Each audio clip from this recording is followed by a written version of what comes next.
just go from the beginning. I mean, Okay. like, how is this project?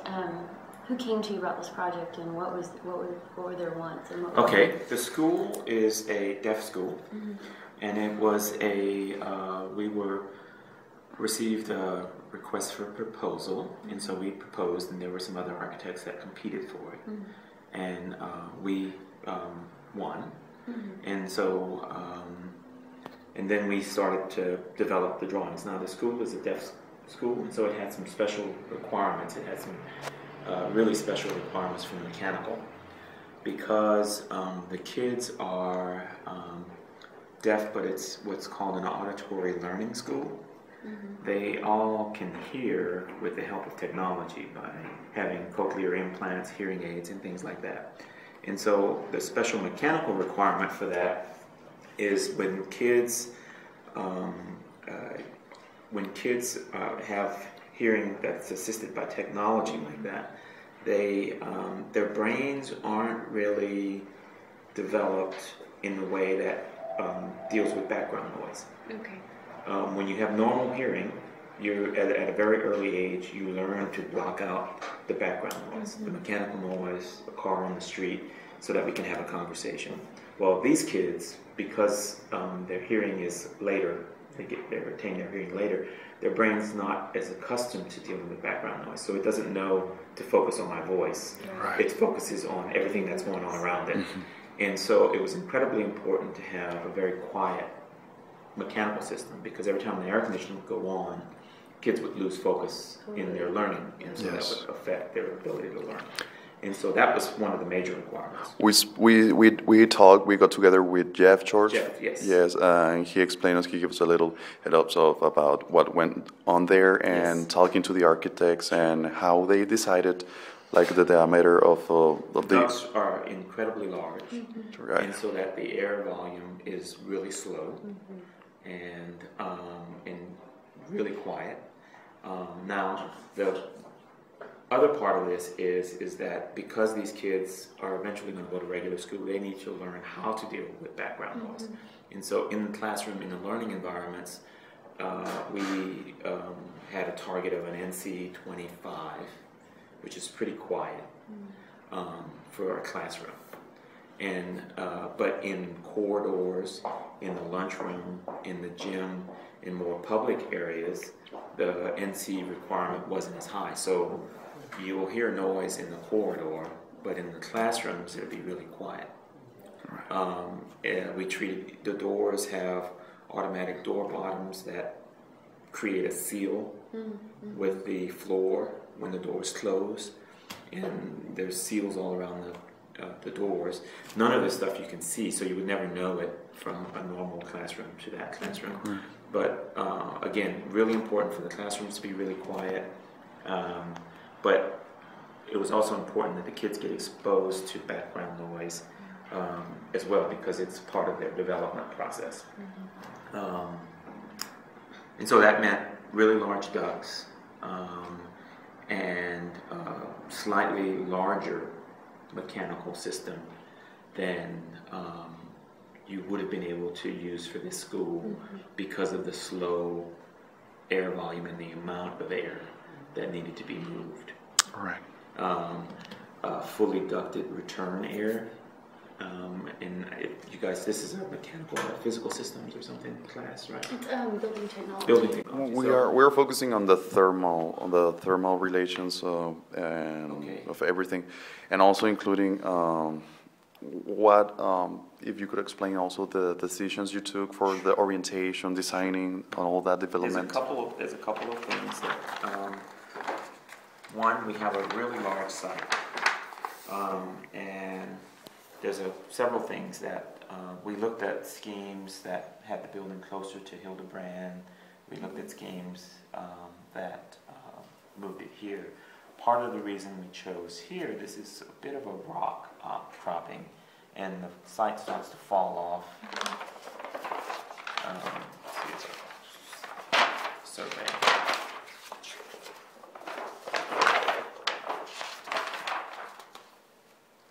The site falls off, starts to fall off dramatically. towards the back of the site.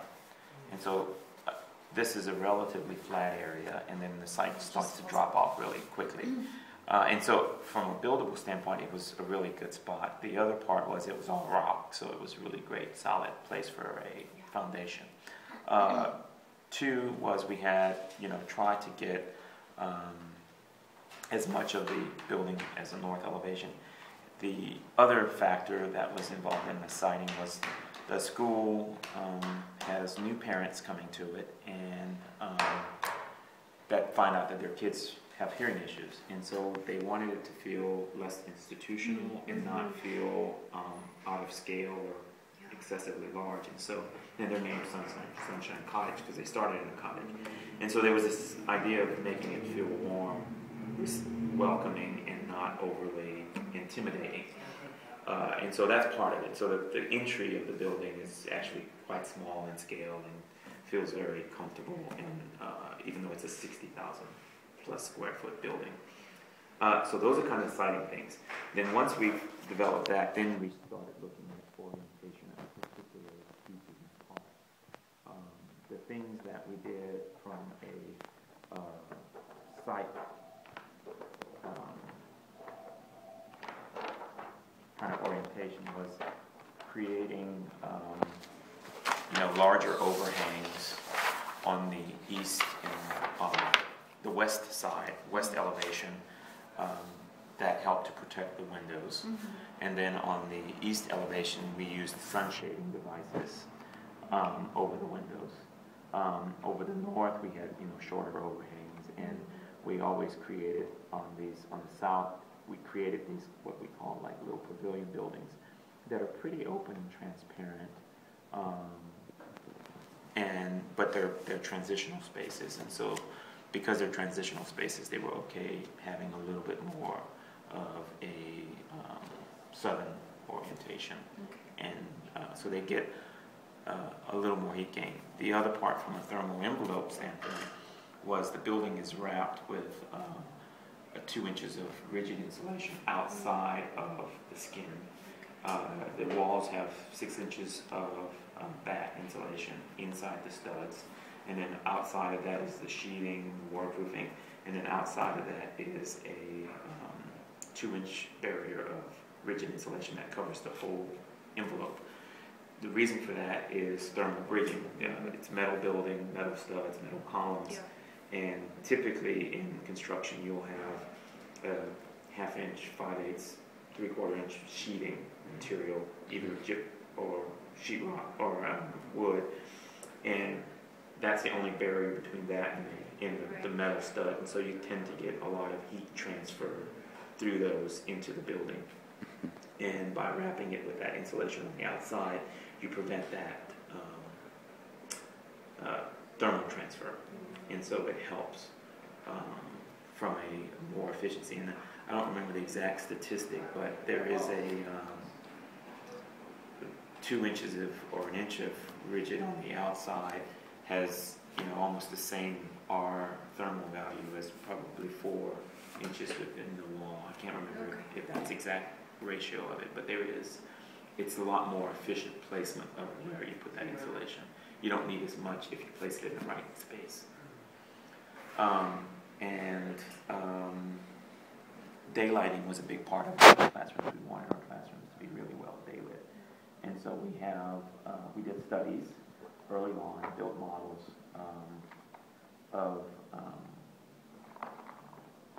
the classrooms, and we took them through a heliogram, which is just, it replicates the solar orientation at each time of the year, and to kind of see how the sun and how the classrooms would behave with the solar orientation. Then we did that into a computer program to figure out what light levels could be, and we were trying to get to around 30 to 35 foot candles within the classrooms with the skylights. And so we sized the aperture of the skylight based on kind of these studies, and they work really well. I mean, they've been in the school for over a year. The classrooms are beautifully daylit and work really well. And again, with daylighting, you have to balance that against heat gain. But we have the these kind of dual wall prismatic lens skylights that are really nice because they diffuse the light and you don't get these kind of sharp pinpoints of light. That's Yeah. What is behind the decision of using brick on the? It was it's a school, and so there's a certain amount of durability that is necessary. We used the Mexican brick on this project, which is it's really pretty because they're wood molded bricks, and so they have a really great textural quality to them, and so they make these really nice kind of soft walls. The color of the brick was again trying to keep it warm, earth tone, connected to San Antonio, and we sit on a lot of the same kind of clays that the brick is made from. Yes. And so it was trying to keep it to this regional identity and something that's familiar. But the brick was not from a thermal envelope or massing standpoint at all. Okay. It had nothing to do with that. The most important thermal decision was the 2 inches of rigid insulation on the outside of the building. Yeah. Okay.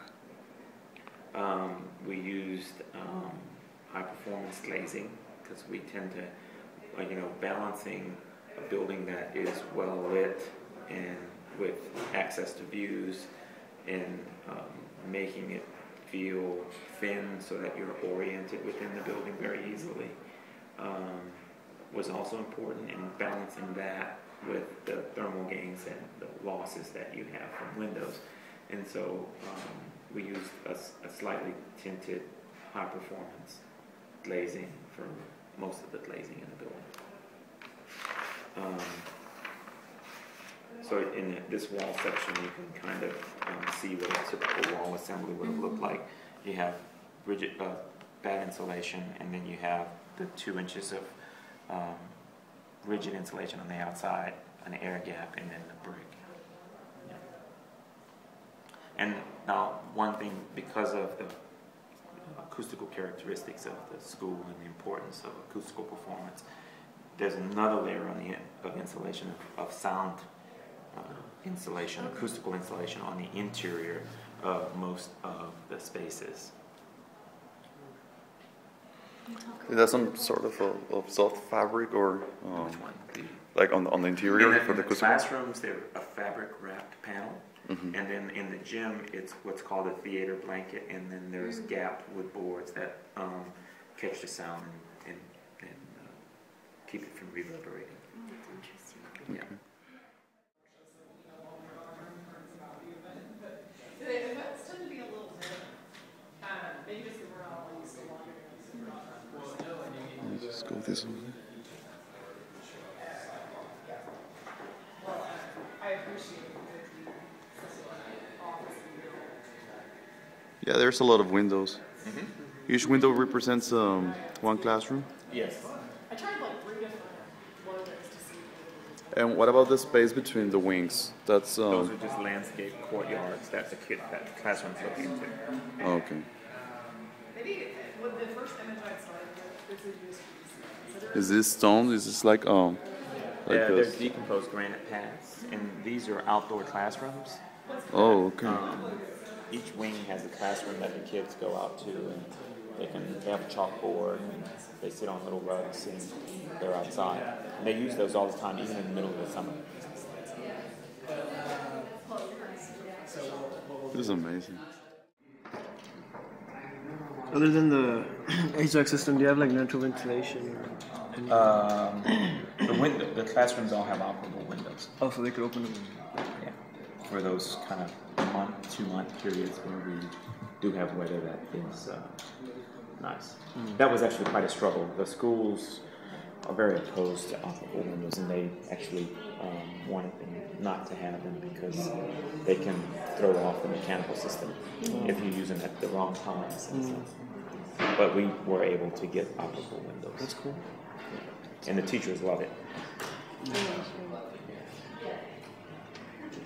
So is it, you said something about the infant? Parent-infant program. So it's from infants to... Yeah, well, what happens is when a baby's born, they do a test, and if there's a hearing issue, they can recommend further testing.